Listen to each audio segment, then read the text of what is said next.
on Friday night, and I do blame them.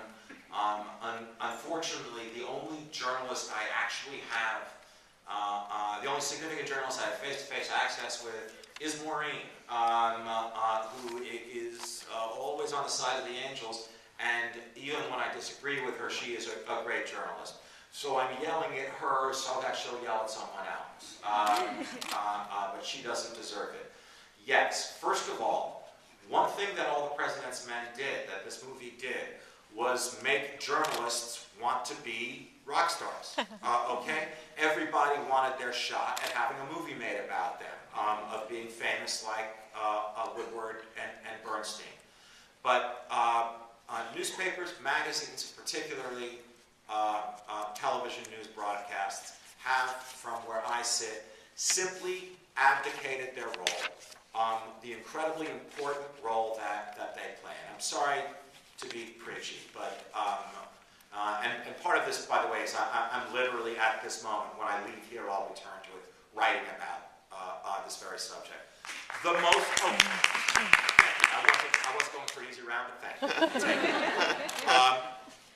The most important thing in a democracy is a well-informed electorate.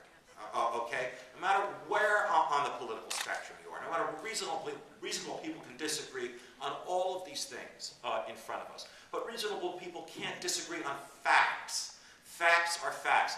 And worse than knowing nothing is knowing wrong information. Okay? So that when Michelle Bachmann tells us that Obama's trip to India is costing $200 million a day, because I read that someplace, she says, that's $200 million a day is more than we spend to prosecute the war in Iraq, okay? It's not costing $200 million a day. It's not costing anything close to that. And he's not going on vacation. He's going there for a reason. But that's nothing. When 69% of Americans, on the day we invaded Iraq, when 69% of Americans believed that on 9/11 we were attacked by Saddam Hussein and Iraq, that is going to lead us to calamitous decisions. And it is the fault of the press. You know, years and years ago, when the idea of broadcasting really first happened, first on the radio and then on television, and guys like David Sarnoff and William Paley were leading the charge, where basically the radio was invented and then the television was invented. So communication didn't have to be just between two people, one person talking to another person on the telephone, or even one person talking to another person on the radio, with one person talking to 1 million people on the radio.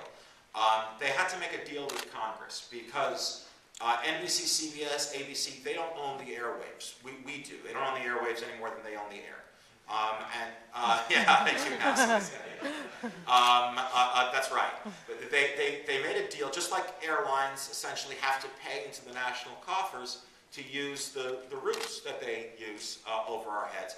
They made a deal with Congress because they didn't want to have to pay for the airways. So Congress said, okay, but what you have to give us in return is 1 hour every night of what they used to call informational programming. We call it now the news.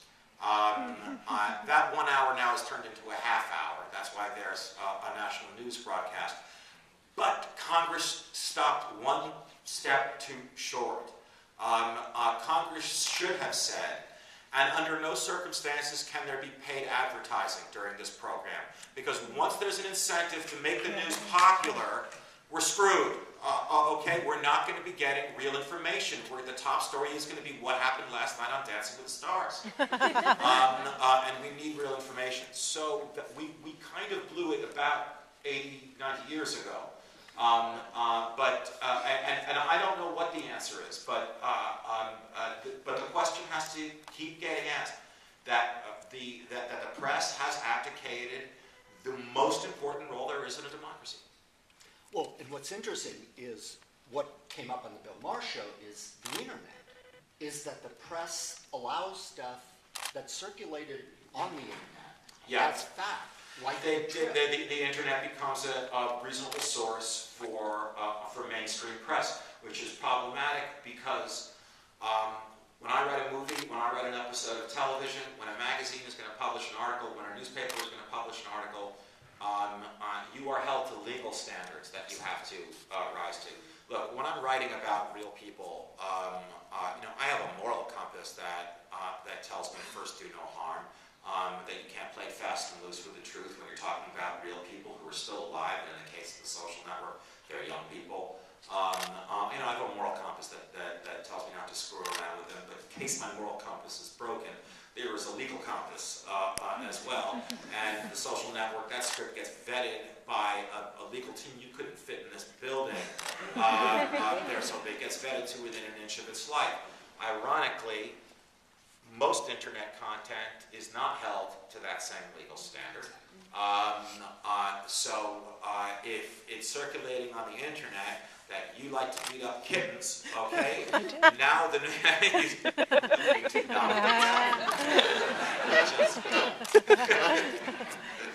now the New York Times can say that according to Sorkinblog.com, this woman likes to beat up kittens. And because they've got the according to Sorkinblog.com in there, they're protected from the laws that are supposed to make sure you don't print that. Now it's news. Now it's real. Well, Aaron, unfortunately... I'm sorry? But you won't ever find a story in the New York Times quoting Sorkin blog, but you will find a story on Sorkin blog quoting the New York Times. And it's the internet that's really making it impossible for people for not discerning people to know the difference. No, I couldn't agree more. I absolutely couldn't agree more. I think that one of the things that the internet has done, listen, I'm starting to become more well known for disliking the internet than I'd like. I don't, overnight I turn into my grandfather somehow, who is afraid of the telephone. Okay? But I think I have a better reason than my grandfather, and it's the reason you just said. We've leveled the playing field in a bad way. We've lost credentials, okay? There is a loss of credentials. I'm sorry to keep referencing Maureen, but during I just know her and like her a lot, really respect her. And during the Bush administration, you may remember that there was this guy with press credentials. He sat in the press briefing room in the White House. He had a one-page blog. Turned out he also owned a mail escort service. But his claim to being part of the press was he had a one-page blog. Maureen, who has covered 5 presidents and 9 presidential campaigns, could not get credentialed to sit in the White House briefing room during the Bush administration because they didn't care for her politics.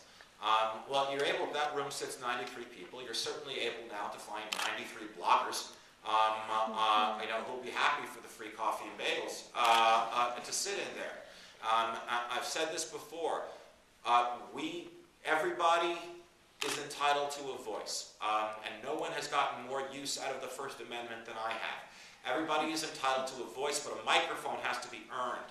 And what we have right now is a cult of the amateur, where everybody can call themselves a journalist by making a professional-looking page and saying, I am one, and here it is. Well, if that's the case, why do you stand up there and say the press is abdicated its role?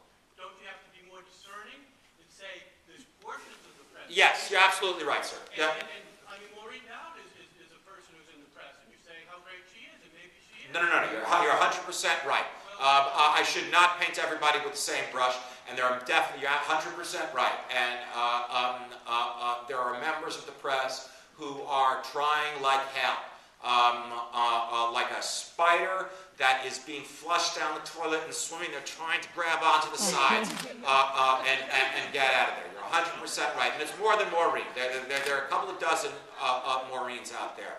But they are getting drowned out by this rush of water that's pulling them down, and helped by a populace, by an electorate that frankly just doesn't have the time or the energy to it's the expression pulling the chaff from the wheat from the shaft. Chaff, pull the good thing from the bad. Aaron, unfortunately, we've run out of time. Fortunately, because this movie is better than anything I could say.